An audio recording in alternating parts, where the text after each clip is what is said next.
Industry latest skills తో best career మీ సొంతం 100% practical learning and top placements కోసం ఇప్పుడే జాయిన్ అవ్వండి రాయ్ యూనివర్సిటీ. హాయ్ నమస్తే, వెల్కమ్ టు ఐడ్రీమ్ మీడియా. నేను మీ రొద్దం శ్రీనివాస్. ఈ వారం జాతీయ అంతర్జాతీయ సంబంధించిన విశేషాలు, ఒప్పందాలు, అదేవిధంగా వ్యూహాత్మక ఎత్తుగడలకు సంబంధించి మనతో మాట్లాడడానికి జియో పొలిటికల్ అనలిస్ట్ పికేటి ప్రసాద్ గారు ఉన్నారు. నమస్తే ప్రకాష్ గారు. నమస్తే అండి. ప్రసాద్ గారు, మనం చాలా సందర్భాల్లో మాట్లాడుకున్నవే జరుగుతూ వచ్చాయి, జాతీయ అంతర్జాతీయ పరిణామాలకు సంబంధించినవి. ఆయిల్ ప్రైజెస్ అయితే మనం ఏదైతే చెప్పామో అవన్నీ మనం ముందే అంటే మన చర్చల్లో వచ్చిన అంశాలే నిజమవుతూ వస్తున్నాయి. సో కాబట్టి మన చర్చలకు ఒక క్రెడిబిలిటీ ఏర్పడింది దీనివల్ల. సో మనం అంత గ్రౌండ్ వర్క్ చేయడం వల్ల ఇప్పుడు రెండు ప్రధాన అంశాలండి ఈ వారము. ఒకటి, చైనా పాకిస్తాన్ మధ్య ఒక ఆర్థికపరమైనటువంటి, రక్షణపరమైనటువంటి ఒక రహస్య ఒప్పందం జరిగిందనే వార్త ఒకటి దక్షిణాసియా ప్రాంతీయ భద్రత మీద ఒక కలవరపాటు గురి చేసింది. వాస్తవంగా అసలు ఏంటి ఈ చైనా పాకిస్తాన్? మొన్ననే అమెరికా అంతటితో చర్చలు జరిపారు చైనా వాళ్ళు. డైరెక్ట్గా అధ్యక్షుడు వచ్చాడు, అక్కడ మాట్లాడాడు, సమావేశాలు ఏర్పాటు చేసుకొని యుద్ధానికి సంబంధించి ఏదో ఒక ముగింపు పలుకుదామన్న ఒక వ్యూహాత్మక సమావేశం కాస్త అది ఇగోలు పోయి ఎటు కాకుండా అయిపోయి ముగిసింది. సో ఇలాంటి నేపథ్యంలో సైలెంట్గా ఈ మన పాకిస్తాన్ చైనా మధ్య ఒక ఒప్పందం జరిగింది అంటున్నారు. ఎంతవరకు నిజమంటారు? వాళ్ళిద్దరి మధ్య ఒప్పందాలు ఎప్పుడు ఉంటుందండి. రాహుకి కేతుకి ఎప్పుడు వాళ్ళు సఖ్యంగానే ఉంటారు. ఏంటంటే మధ్య మధ్యలో అలా మారుస్తూ ఉంటారు. కానీ మనము ఇక్కడ చూడాల్సిన అంశం ఏంటంటే చైనాకి పాకిస్తాన్ మీద చాలా డిపెండెన్సీ ఉంది. ఓకే, ఏ విధంగా అంటే ఇప్పుడు బెల్ట్ అండ్ రోడ్ ఉంది కదా వాళ్ళ ఇన్ఫ్రాస్ట్రక్చర్ డెవలప్మెంట్ది. అవును, అది పాకిస్తాన్ నుంచి పిఓకే నుంచి అట్లా వెళ్తూ ఉంటుంది అన్నమాట. అదొకటి. ఇంకా భారత్ ఇంకొక మంచి ఆర్థిక శక్తిగా ఎదగకుండా భారత్కి చెక్ పెట్టాలంటే పాకిస్తాన్ నుంచి ఏదో ఒక టెర్రరిజము ఏదో ఒకటి స్పాన్సర్ చేస్తూ భారత్ని ఇరకాటంలో పెట్టడానికి పాకిస్తాన్ యూజ్ చేసుకుంటుంటారు. ఇంకొక అంశం ఏంటంటే పాకిస్తాన్ ఐఎస్ఐని యూజ్ చేసుకుంటూ ఇక్కడ బంగ్లాదేశ్ నుంచి భారత్కి ఈ ఈస్ట్ సైడ్ కూడా మనకి ఆ టెర్రరిజంని వాటిని పెంపొందించడానికి వాళ్ళు సహకారం చేస్తుంటారు. అలాగే నార్త్ ఈస్ట్లో కూడా కొన్ని మిలిటెంట్ గ్రూప్స్కి వాటిలందరికీ ఆ టెర్రరిస్ట్ గ్రూప్లకి వీళ్ళు సప్లై చేయడము, ఉల్ఫా ఇటువంటి వాటికి జరుగుతూ ఉంటుంది. సో ఇంకా చూడాలంటే ఇప్పుడు జియో పాలిటిక్స్ పరంగా చూస్తే చైనా వాళ్ళకి ఒకటి ఏంటంటే అంతర్గతంగా ఆర్థికంగా అంత బాగాలేదు వాళ్ళకి. అక్కడ చాలా రియల్ ఎస్టేట్ డౌన్ అయిపోయింది. నెక్స్ట్ మిగతాది ఏంటంటే గోస్ట్ సిటీస్ అయిపోయాయి. అంటే పెద్ద పెద్ద బిల్డింగ్స్ కట్టేశారు, ఆక్యుపై చేసుకోవడానికి ఏ బిజినెస్లు ఏ ఇన్వెస్టర్లు రావటం లేదు. సో అదొకటి. ఇంకా అందు గురించి ఏంటి వీళ్ళకి చైనా వాళ్ళకి దీన్ని ఇంకా పెద్దగా తీసుకెళ్ళాలి ముందు. అంటే ఏదో ఒక డైవర్షన్ టాక్టిక్స్ చేసుకోవాలి. షీ జిన్పింగ్కి కూడా వ్యతిరేకత చాలా పెరుగుతోంది అక్కడ ఆర్మీలో వాళ్ళని. అందు గురించి చాలామందిని అతను మార్చడము లేకపోతే ఏం చేశాడో ఎవరికి తెలియదు. చైనా క్లోజ్డ్ బాక్స్ కాబట్టి. పాకిస్తాన్ వాళ్ళకేంటి, ఇటుపక్క అమెరికాతో ఉంటారు, ఇటుపక్క వీళ్ళతో కూడా ఉంటారు కాబట్టి ఇద్దరిని వాడుకుంటున్నాడు వాళ్ళకి ఏంటంటే డబ్బులు కావాలి, కంట్రీ నడవడానికి లేదు, ఫారిన్ ఎక్స్చేంజ్ లేదు, IMF అందరి దగ్గరికి వెళ్ళి వాళ్ళు తీసుకొని వస్తున్నారు. మరి అటువంటి పరిస్థితుల్లో పాకిస్తాన్ వాళ్ళు ఏదో ఒకటి చెప్తారు, మా దగ్గర నుంచి రోడ్డు వేసుకోండి అలా అంటారు. కానీ బలూచిస్తాన్ దగ్గరికి వెళ్తే అక్కడ గ్వాదర్ పోర్టు అక్కడ మొత్తం బలూచిస్తాన్ వాళ్ళు చైనీస్ వాళ్ళని తరిమి కొడుతున్నారు. సో అందు గురించి పాకిస్తాన్ వాళ్ళు ఏం చేస్తున్నారంటే ఈ డిస్కషన్లు చేస్తాము, అవి చేస్తాము, ఇవి చేస్తామని US అని పిలిచి ఆ సీక్రెట్లన్నీ తీసుకెళ్ళి చైనా వాళ్ళకి మోస్తున్నారండి. ఓకే. సో ఇప్పుడు ఈ అంతర్జాతీయ వేదికల పైన భారత్ను తక్కువ అంచనా వేద్దనే ఒక ప్రకటనలు ఏవైతే అవి వినిపిస్తున్నాయి. కానీ చైనా పాకిస్తాన్ ఎందుకు నిరంతరం భారత్ టార్గెట్గా పనిచేస్తుంటాయి? అంటే ఇప్పుడు ప్రజాస్వామ్యం, చైనాలో ఉన్నది కమ్యూనిస్టు ప్రభుత్వం. కమ్యూనిస్టులు ఏం కోరుకుంటారు? డెమోక్రసీ కోరుకుంటారు. ఇప్పుడు భారతదేశం నిజంగా అది ఎదిగితే చైనాకు వచ్చే నష్టం ఏంటి? అంటే చైనా వాళ్ళది ఎక్స్పాన్షనిస్ట్ యాటిట్యూడ్ వాళ్ళకి. సో వాళ్ళు ఎక్స్పాండ్ చేసుకుంటూ వెళ్ళిపోవాలన్నమాట. అందు గురించి ఈ బెల్ట్ అండ్ రోడ్ ఇనిషియేటివ్స్ కానివ్వండి, లేకపోతే మీకు డెవలప్మెంట్ చేస్తామని చిన్న చిన్న దేశాలకి ఫండింగ్ చేస్తారు, పెద్ద ఇంట్రెస్ట్ ఇచ్చేస్తారు. ఇంట్రెస్ట్ తీర్చుకోలేక వాళ్ళు ఇంకొక కాలనీ లాగా వాళ్ళు తయారవుతూ ఉంటారు. పాకిస్తాన్ పుట్టిందే భారతదేశం మీద ద్వేషంతో పుట్టినది. అది ఓకే, అది పాకిస్తాన్. అందుగురించి వాడు మునిగిపోయినా పర్వాలేదు, కానీ భారత్కి ఇంతైనా కొంచెం లాభం చేకూరుతుంది అంటే వాళ్ళు చచ్చినా ఒప్పుకోరు. ప్రజలు వాళ్ళు కొంతమంది మంచి వాళ్ళు ఉండొచ్చేమో, కానీ అక్కడ ఉండే పాలకులు పాలసీలు వాళ్ళ అవన్నీ ఏంటంటే భారత్కి వ్యతిరేకంగానే ఉంటాయి. వాళ్ళు ఓడిపోయినా సరే మేము గెలిచాము, లేకపోతే వాళ్ళు మునిగిపోయినా సరే అగో చూడు భారత్ ఇలా అయింది అలా అయింది అంటారు. ఇక్కడ వాళ్ళకి తినడానికి తిండి కూడా లేని పరిస్థితి ఉంది. సో ఈ ద్వంద్వ వైఖరి లేకపోతే ఈ ద్వేషంతో కూడినవి ఏవైతే ఉంటుందో అంటే శాశ్వతంగా ఉండదు. పాకిస్తాన్లో అందు గురించి అంతర్గతంగా యుద్ధాలు జరుగుతూ ఉంటాయి. సో ఇంకా మనకి కూడా మనం జాగ్రత్తగా ఉండాలి, మన దేశం కూడా. ఎందుకంటే కొంచెము వీటిని ఉపయోగించుకుని లోపల మళ్ళీ ఏదో ఒక చిచ్చు పెట్టేది, లేకపోతే ఈ తుగుడే గ్యాంగుల్లాగా అల్లజడులు చేయడం ఇటువంటి జరుగుతూ ఉంటుంది. కాబట్టి ఇవి ఇంకా అయ్యే అవకాశం చాలా మనకు కనిపిస్తూ ఉంటుందండి. ప్రసాద్ గారు, చైనా చూస్తే ప్లానుడ్గా భారత సరిహద్దు దేశాలన్నిటికీ ఇంక్లూడింగ్ బంగ్లాదేశ్, నేపాల్, పాకిస్తాన్ వీటన్నిటికీ భారీ స్థాయిలో గత కొన్ని సంవత్సరాలు దశాబ్దాలుగా ఫండింగ్ చేస్తూ వస్తుంది. ఒకప్పటి మన మిత్రదేశమైన నేపాల్ కూడా చైనా ట్రాప్లో పడింది కదా. సో అక్కడ స్కూళ్ళకి చైనా కొంచెం ఇన్ఫ్రా ఇవ్వడము, వాళ్ళకి రకరకాల ఫండింగ్ చేయడం వల్ల ఒక రకమైన భారత్ విద్వేషాన్ని కూడా అక్కడ నింపే ప్రయత్నం చైనా చేస్తూ వస్తుంది గత కొన్ని సంవత్సరాలుగా. సో అవి మనం చూసాం, అంటే నేపాల్ వైఖరి మార్చుకోవడం కూడా. ఇలాంటి నేపథ్యంలో మొన్న అమెరికా నేపాల్ మధ్య ఏదైతే చాలా ఏళ్ల పాటు పెండింగ్లో ఉన్నటువంటి ఒక దానికి సంబంధించి ఒక ఒప్పందం సంబంధించి చర్చించుకొని పరిష్కరించుకుందామనే ఒక ఇరు దేశాల మధ్య ఒక అండర్స్టాండింగ్ జరిగింది. దీన్ని మనం ఎలా చూడాలి అంటే, ఒకటండి, భారతదేశానికి వ్యతిరేకంగా నేపాల్ని చాలా సంవత్సరాల నుంచి రెచ్చగొడుతూ వచ్చారు. అవును. ఒకసారి ఏం జరిగిందంటే బహుశా ఒక 15-20 ఏళ్ల సంవత్సరం కిందట అనుకుంటా, హృతిక్ రోషన్ ఏదో మామూలు కమెంట్ అన్నారు, దానికి అక్కడ మొత్తం తగలబెట్టారు అక్కడ నేపాల్లో. సో అప్పటి నుంచి అలా నడుస్తూ ఉంది. ఎప్పుడైతే అక్కడ రాచరికం పోయి డెమోక్రసీ వచ్చిందో అక్కడ పాలించే ప్రైమ్ మినిస్టర్లు వాళ్ళందరూ చాలా కరప్ట్ అయిపోయారు. సో చైనా వాళ్ళకి డబ్బులు విదజల్లారు. దాంతో ఏమైందంటే చైనాలో నేపాల్లో జరుగుతున్న ప్రాజెక్టులకి వాటిలన్నిటికీ కూడా చైనా వాళ్ళకి పెద్ద పీట వేయడం మొదలుపెట్టారు. అయితే ఏం జరిగిందంటే అక్కడ ఈ మధ్య కాలంలో భారతదేశం అంటే 2021లో ఒక పాలసీ చేంజ్ తీసుకొచ్చి నేపాల్కి ఉండేది పెద్ద స్ట్రెంగ్త్ ఏంటంటే అండి, హైడ్రో ఎలక్ట్రిసిటీకి వాళ్ళకి చాలా ఎక్కువ కెపాసిటీ ఉందన్నమాట. సో దానికి చైనా వాళ్ళకి కాంట్రాక్ట్లు ఇస్తూ వచ్చారు, కానీ ప్రొడ్యూస్ చేశారు. దాన్ని కన్జ్యూమ్ చేసే వాళ్ళు ఎవరున్నారు? భారతదేశమే. అవును. భారతదేశం ఒక పాలసీ తీసుకొచ్చింది, ఈ 2021లో తీసుకొచ్చింది అనమాట. చైనా కంపెనీలు ఎక్కడైతే ఇన్వెస్ట్ చేశాయో అక్కడి నుంచి మేము ఎటువంటివి మేము తీసుకోము అని నేపాల్ వాళ్ళకి చెప్పారనమాట. దాంతో వాళ్ళకి ప్రెషర్ బాగా పెరిగింది. ఓకే. ఎప్పుడైతే నువ్వు ప్రొడ్యూస్ చేసినా కొనేవాళ్ళు లేకపోతే అది వేస్ట్ అయిపోతుంది కదా. సో అందు గురించి ఏం చేశారు, నెమ్మదిగా ఇంకా నేపాల్ కంపెనీలు చైనా వాళ్ళ షేర్లు కొనడము, లేదంటే భారత కంపెనీలైన జిఎంఆర్, ఎస్ఎన్ఎస్ ఇటువంటి కంపెనీలు అక్కడ ఇన్వెస్ట్ చేశారు. అలా చైనా వాళ్ళని తరిమి కొట్టేశారు చాలా మటుకు. ఓకే. బాలెన్ షా చాలా మటుకు ఆయన ఈ డీప్ స్టేట్ తీసుకొచ్చింది. ఒక రాక్ స్టార్ని, లేకపోతే ఆయన బెంగళూరులో చదువుకున్నాడు, ఆయన కూడా మొత్తము అసలు భారత్కి వ్యతిరేకంగా మాట్లాడడము, చైనాకి వ్యతిరేకంగా మాట్లాడడము, భారత్ నుంచి వస్తున్న వస్తువుల మీద టరీఫ్ విపరీతంగా పెంచడం అవన్నీ చేశారు. సరే పెంచేసే ఏది మీ ప్రజలే పెట్టుకుంటారు, కొంటారు. లేకపోతే ఇప్పుడు బియ్యం ఉందనుకోండి, అది ఇప్పుడు 60 రూపాయలు ఉన్నా, 120 రూపాయలు ఉన్నా, 200 ఉన్నా మనం బతకడానికి కొనాల్సిందే. సో అందు గురించి వాళ్ళు కూడా అదే పని చేశారు. వాళ్ళు కొన్న వ్యతిరేకత పెరిగిపోయింది బ్యాలెన్స్ షాకి. మళ్ళీ వాళ్ళ మినిస్టర్ల మీద కరప్షన్ అలిగేషన్స్ అవన్నీ వచ్చాయి. మళ్ళీ అతనికి నెమ్మదిగా విషయం బోధపడింది. సో భారత్ మనము జియోగ్రఫీని మార్చుకోలేము, మనం ఎప్పటికైనా భారత్ మీద డిపెండెన్సీ ఉంటాము అని. కానీ అంతకుముందు వాళ్ళు ఓపీ కోహ్లీ వీళ్ళు ఎవరైతే ఉన్నారో అతన్ని హనీ ట్రాప్ చేశారు చైనా వాళ్ళు. చేసి బ్లాక్మెయిల్ చేయడము, ఇన్వెస్ట్మెంట్లు వాళ్ళకి ఫర్గా స్టేట్మెంట్లు ఇప్పించుకోవడము అవి చేస్తూ వచ్చారండి.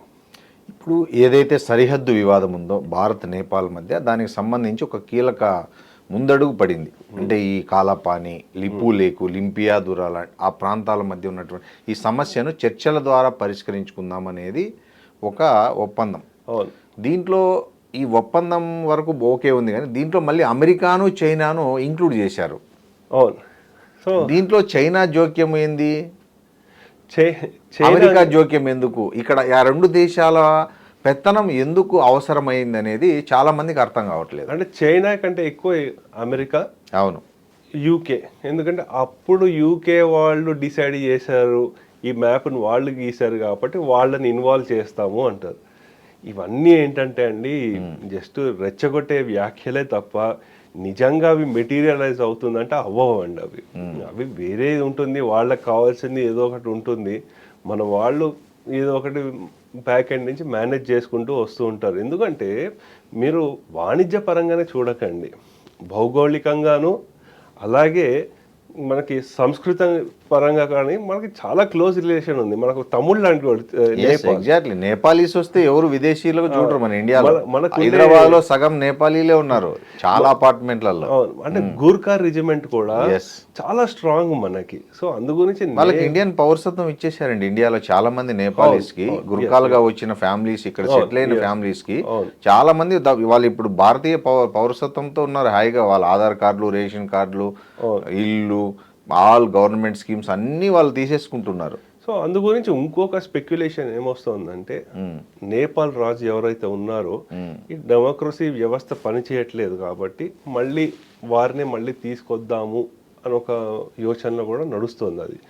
అది ఎంతవరకు మెటీరియల్ అవుతుందో మనకు తెలియదు, కానీ ఇప్పుడు 2001, 2002లో అప్పుడు వాళ్ళ మొత్తం అక్కడ ఉన్న యువరాజ్ మొత్తం వాళ్ళందరినీ చంపేయడము అదంతా అస్తవ్యస్తంగా ఉన్నప్పుడు అప్పుడు డెమోక్రసీ అని తీసుకొచ్చారు. కొయిరాలా ప్రైమ్ మినిస్టర్గా ఉండడం అవన్నీ జరిగింది. దాని తర్వాత నుంచి మళ్ళీ ఇప్పుడు ఇంతమంది ప్రైమ్ మినిస్టర్ చేంజ్ అవుతున్నారు, అక్కడ ఉండే సమస్యలు అలాగే ఉన్నాయి. ఎప్పుడైనా సరే భారత్ మీద వాళ్ళకి డిపెండెన్సీ ఉంది. అందు గురించి ఈ నేపాల్లో వాళ్ళు ఇలా రెచ్చగొట్టే వ్యాఖ్యలు, బాలన్ షా, రాక్ స్టారు ఇవన్నీ ఎక్కువ తాత్కాలికమే. డీప్ స్టేట్ మీరు ఎప్పుడైనా గమనించండి, ఉన్న గవర్నమెంట్ని పడగొడతారు, కానీ సుస్థిరమైన ప్రభుత్వాలని వాళ్ళు ఎప్పుడు ఏర్పాటు చేయలేరు కూడా. చాలా విషయాలు ఫెయిల్ అవుతూ వచ్చారు వాళ్ళు. ఇక్కడ యూకేది మీరు అన్నట్లు వాళ్ళు అప్పుడు బ్రిటిష్ రూల్లో మ్యాపులు, సరిహద్దులు నిర్ణయించారు కాబట్టి ప్రామాణికం కోసం వాళ్ళు నా మ్యాపుల కోసం సంప్రదించడానికి దాన్ని యాడ్ చేయడం ఓకే. మరి చైనాని ఎందుకు ఇన్వాల్వ్ చేశారనేది, అంటే మానస్ సరోవర్కి వెళ్ళే రోడ్డు కొంచెం వీళ్ళ దాని నుంచి వెళుతుంది కాబట్టి చైనా కూడా ఒక పార్టీ అని దాన్ని ఇన్వాల్వ్ చేయడం మొదలుపెట్టారు. ఇవన్నీ చేస్తూ వచ్చారు. అవన్నీ జరిగే పని కాదు, అవన్నీ అయ్యే పనులు కావండి. బార్డర్ డిస్ప్యూట్లు అవి నడుస్తూనే ఉంటాయి. ఎందుకంటే అక్కడ స్ట్రాంగ్ గవర్నమెంట్ అక్కడ రావాలి. సరే కొన్ని ఊర్లు మేము మీకు ఇస్తాం, కొన్ని మాకు ఇద్దాము, దీనివల్ల ఇది మంచి జరుగుతుంది మన ప్రజలకు అని అనుకునే రాజు కానీ లేకపోతే మంచి ప్రైమ్ మినిస్టర్ వచ్చేంత వరకు ఇటువంటి సమస్యలు ఎప్పుడు ఉంటూనే ఉంటాయండి. ప్రసాద్ గారు, ఇప్పుడు కేంద్రం వర్సెస్ ప్రాంతీయ పార్టీల మధ్య వారు చాలా తీవ్రమైంది. ముఖ్యంగా మొన్న 5 రాష్ట్రాల ఎన్నికల అనంతరం జాతీయ అంశాలకు సంబంధించి నిన్న చూసాము. మమతా బెనర్జీ తమ్ముడు ఒకరిని పరామర్శించడానికి వెళ్ళినప్పుడు ఇక్కడ బీజేపీ కార్యకర్తలు కావచ్చు, వాటెవర్ అతన్ని ఒక మాబ్ దాడి చేశారు, తరిమి కొట్టడం జరిగింది. అంటే ఆ పార్టీ కార్యకర్తను పరామర్శించుకునేందుకు వెళ్ళిన ఆయన్ను టీఎంసీ, తృణమూల్ కాంగ్రెస్ పార్టీ అతన్ని ఎందుకు బీజేపీ ఇలాంటి దాడులను ఎందుకు ప్రోత్సహిస్తుంది? ఇది ప్రజాస్వామ్యానికి ఇది కరెక్టేనా ఈ వైఖరి? చాలా మంచి ప్రశ్న అండి ఇది.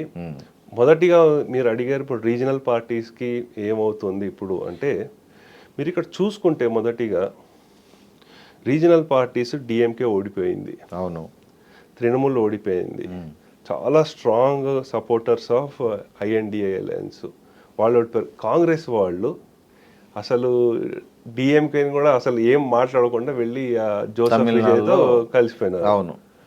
ఇంకా మిగతా పార్టీలు చూసుకుంటే ఎక్కడెక్కడ రీజనల్ పార్టీస్ ఉన్నాయో వీక్ అవుతూ వచ్చింది. తెలంగాణలో కూడా బీఆర్ఎస్ లేదు, ఆంధ్రాలో వైఎస్ఆర్సీపీ కూడా లేదు. అంటే of course TDP is also regional party, no doubt. But అలా మిగతా శివసేన, ఎన్సీపీ ఇవన్నీ కూడా వీక్ అవుతూ వచ్చాయి. రాను నేను అనుకోవడము it is more of BJP led NDA versus Congress. ఇప్పుడు చూసుకుంటే మనము బీజేపీ మొత్తం అన్ని చోట్ల విస్తరించి ఉంది, ఉట్టి దక్షిణాదిలో తప్ప. దక్షిణాదిలో వచ్చేసరికి ఆంధ్రప్రదేశ్లో పొత్తు ఉంది, అది ఒకటి. పుదుచ్చేరి అది కూడా ఒకటి ఉంది. మిగతా రాష్ట్రాలు ఏవైతే ఉన్నాయో అవన్నీ కాంగ్రెస్ ఇంకా స్ట్రెంత్ పెరుగుతూ వస్తుంది, వాళ్ళు పెంచుకుంటూ వస్తున్నారు. కాబట్టి ఉత్తరప్రదేశ్ రీజనల్ పార్టీల పరిస్థితి ఏంటి అని డిసైడ్ చేసేది ఉత్తరప్రదేశ్ అండి. ఉత్తరప్రదేశ్ ఎలక్షన్ నెక్స్ట్ ఇయర్ ఉంటుంది కాబట్టి అదొకటి. నెక్స్ట్ మీరు అడిగిన ప్రశ్న, అభిషేక్ బెనర్జీ అంటే వాళ్ళ తమ్ముడు కొడుకో అన్న కొడుకో అంటారు, ఆయన మీద అటాక్ జరిగింది. ఎందుకు బీజేపీ వాళ్ళు ఇలా చేస్తారు? దీంట్లో 2 కోణాలు ఉన్నాయి. ఒకటి, అడ్మినిస్ట్రేటివ్ పరంగా నువ్వు గవర్నమెంట్లో ఉండేటప్పుడు నీకు చాలా బాధ్యతలు ఉంటాయి, నువ్వు అపోజిషన్లో ఉన్నప్పుడు నువ్వు ఏమైనా మాట్లాడచ్చు. ఇంకోటి పొలిటికల్. ఫస్ట్ మీరు అడ్మినిస్ట్రేటివ్ పరంగా చూసుకుంటే అండి, సువేందు అధికారి ప్రభుత్వం వచ్చిన తర్వాత వారు చెప్పింది ఏంటంటే ఈ అటాక్లు మనం చెయ్యకూడదు, ఎక్కడ అవ్వకూడదు, రివెంజ్ అటాక్లు మనం చెయ్యకూడదు అన్నది ఒకటి. కేంద్ర ఎలక్షన్ కమిషన్ కూడా ఇక్కడ మనకి హిస్టరీ ఉంది, బెంగాల్లో చాలా అటాక్లు అయ్యే అవకాశాలు ఉంటూ ఉంటాయి, అందు గురించి సిఆర్పిఎఫ్ దళాలు మనకు ఒక 6 నెలల వరకు ఉండాల్సిందే అని మరి చెప్పడం జరిగింది. అయితే ఇక్కడ మనం చూసుకోవాల్సిన అంశం ఏంటంటే ఈ అటాకులు జరిగిన ఇంకోటి, తృణమూల్ కాంగ్రెస్ గవర్నమెంట్ ఉన్నప్పటి నుంచి ఈ 15 ఏళ్లలో బీజేపీకి సైద్ధాంతికంగా వ్యతిరేకిస్తున్న వాళ్ళు చాలా, అంటే ఎక్కువ కాంగ్రెస్ కూడా కాదు, లెఫ్టిస్టులు. అటువంటి వామపక్షాల వాళ్ళ పార్టీల ఆఫీసులు కార్యాలయాలు ఇప్పుడు తెరుచుకుంటున్నారు అన్ని చోట్ల. ఈవెన్ కాంగ్రెస్ కూడా, తృణమూల్ కాంగ్రెస్ ఉండేటప్పుడు వాళ్ళ కార్యాలయాలు అన్నీ బంద్ అయినాయి, ఇప్పుడు మళ్ళీ ఓపెన్ చేసుకుంటున్నారు. అంటే దాన్ని బట్టి మనకు ఏం అర్థమవుతుందంటే, సరే వీళ్ళు వెంటబడి వేధించడం ఎటువంటివి లేదు, కొంచెం లా అండ్ ఆర్డర్ వచ్చింది కాబట్టి వీళ్ళు ఓపెన్ చేసుకున్నారు. తృణమూల్ కాంగ్రెస్ది ఏమైందంటే గత 15 సంవత్సరాల నుంచి విపరీతమైన కరప్షన్, ప్రతి దాంట్లో కట్టుమని. ఏదో చిన్న పానీపూరి దుకాణం పెట్టుకునేవాడు, వాడు రోజుకి 1000 ఎంత సంపాదించుకుంటే వాడి దగ్గర నుంచి కూడా నెలకి 10,000 అట్లా వాడి దగ్గర తీసుకునేవాళ్ళు. టోల్ అది కూడా కట్ చేసుకుంటూ వచ్చేవాళ్ళు. సో ఇక్కడ మనం చూడాల్సిన అంశం ఏంటంటే, ఫస్ట్ అడ్మినిస్ట్రేటివ్ పరంగా ఎటువంటి వాళ్ళ మీద కూడా వైలెన్స్ చేయకూడదు, దిట్ ఈస్ నాన్ నెగోషియబుల్. ప్రత్యేకించి ఇతను Abhishek Banerjee 3rd term MP, సరే అతను వేరే పార్టీ వాడు అయినప్పటికీ మనకు లోక్సభ మెంబర్ వారికి మనం గౌరవించాలి.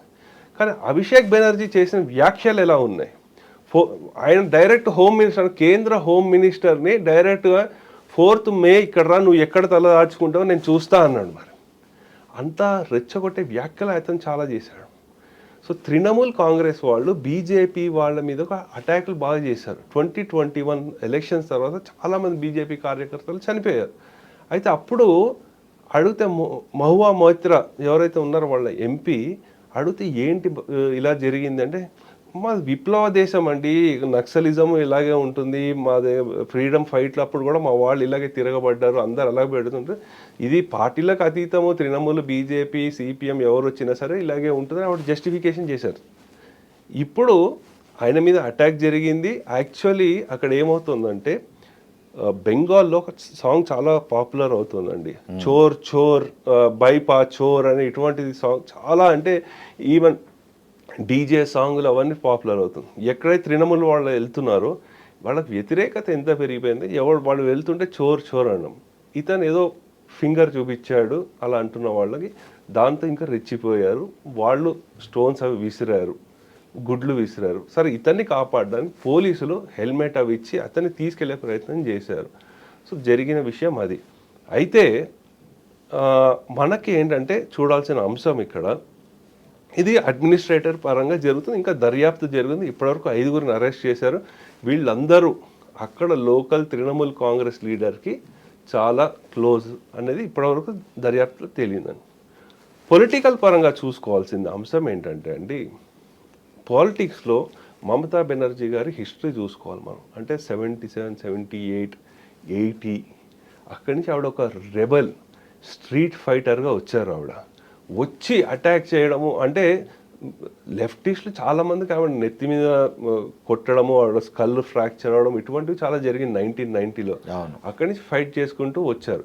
కొన్ని రాంగ్ రీజన్లకు కూడా ఆవిడ ఫైట్ చేశారు. ఆవిడకి రాజకీయ జీవితానికి ఇచ్చిన కాంగ్రెస్ పార్టీ కూడా ఆవిడ వ్యతిరేకంగా వెళ్ళి లెఫ్టిస్ట్లకు ఫైట్ చేశారు, గవర్నమెంట్ ఫామ్ చేశారు.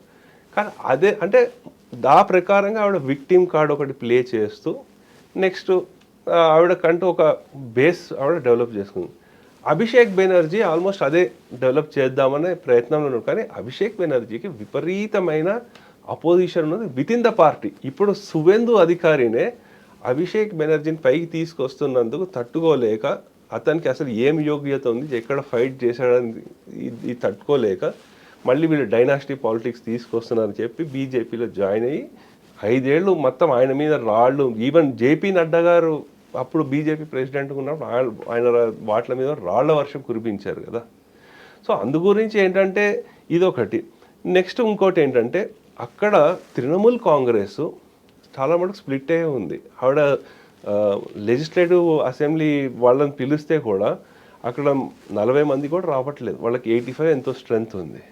నెక్స్ట్ ఇంకోటి చూసుకుంటే అక్కడ మనకి లోక్సభలో 29 మెంబర్స్ ఎంతమంది ఉన్నారు, 20 మంది ఆపోజిషన్గా ఉన్నారు, అంటే సపోర్ట్ చేయట్లేదు తృణమూల్ కాంగ్రెస్కి.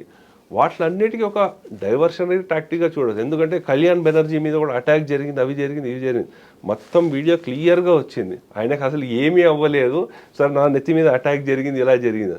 ఈవెన్ అభిషేక్ బెనర్జీ మీద కూడా గుడ్లు పడ్డాయి, హెల్మెట్లు అవన్నీ ఉన్నాయి.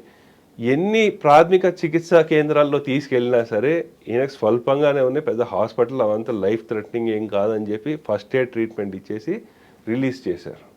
సో అందు గురించి ఏంటంటే ఈ స్ట్రీట్ ఫైట్ ఏదైతే ఉంటుందో అది ఇంకా ముమ్మరం అవుతుందండి.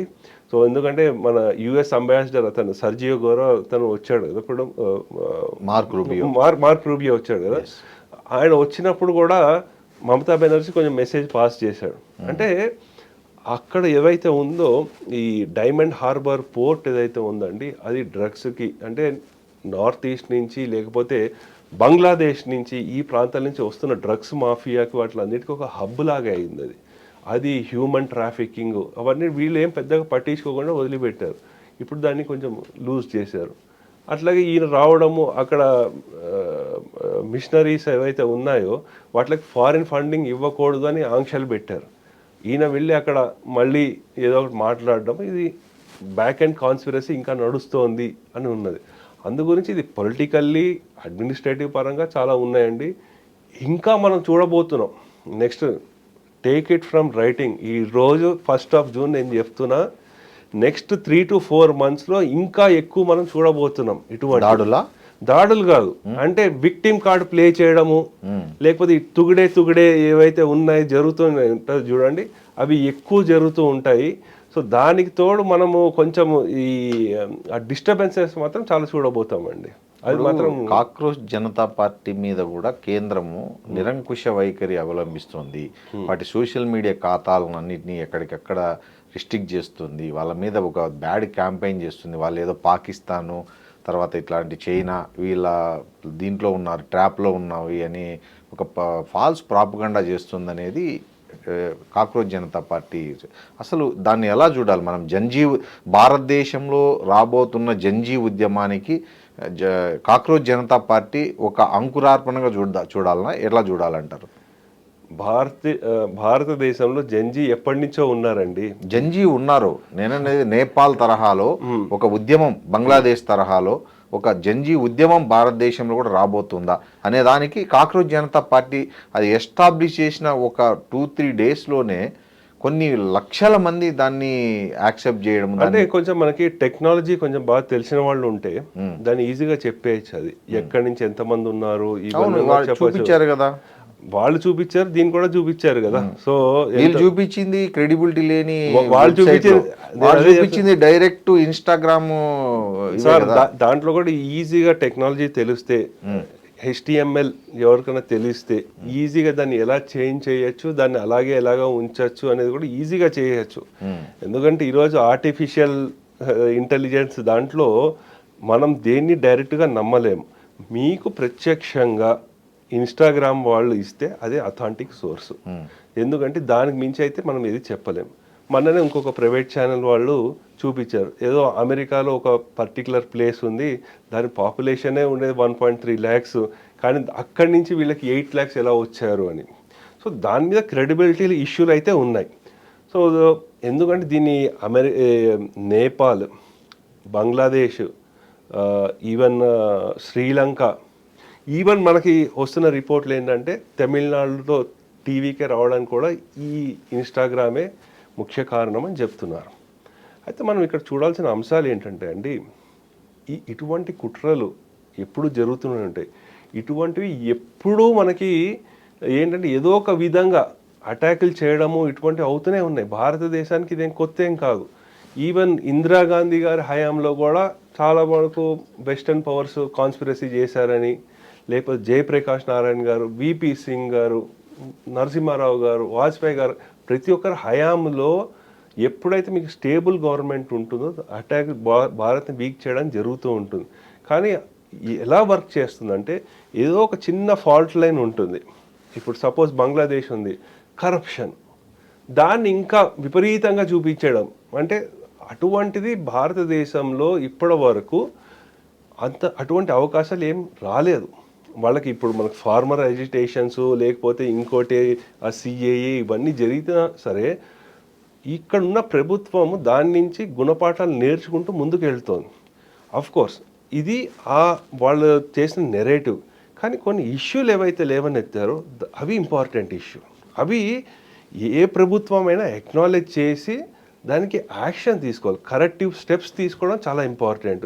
ఇప్పుడు ఈ నిట్ ఎగ్జామ్ అంటున్నారు, అవును, లేకపోతే ఇటువంటివి ఏవైతే ఉన్నాయో దానికి కరెక్టివ్ స్టెప్స్ తీసుకోవడం ఇస్ వెరీ వెరీ ఇంపార్టెంట్. ఇష్యూలో జెన్యూనిటీ ఉంటే తప్పు జరిగితే దాన్ని అక్నాలెడ్జ్ చేసి వాళ్ళు చేయాలి.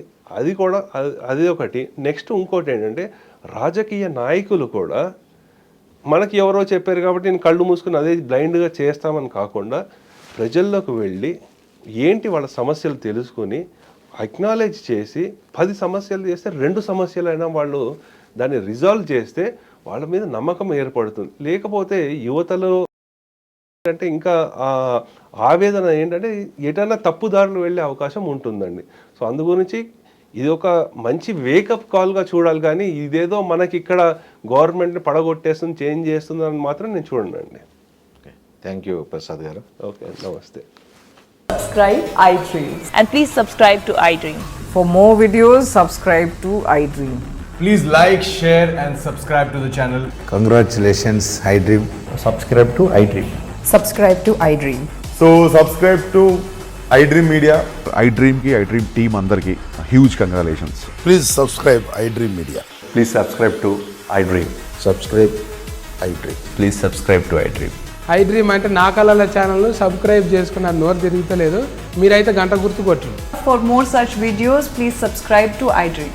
Subscribe to iDream. Please subscribe to iDream. Please subscribe iDream Media. Please do subscribe to iDream. Please subscribe to iDream Media. For best entertainment and information, please subscribe iDream. And don't forget to subscribe to iDream.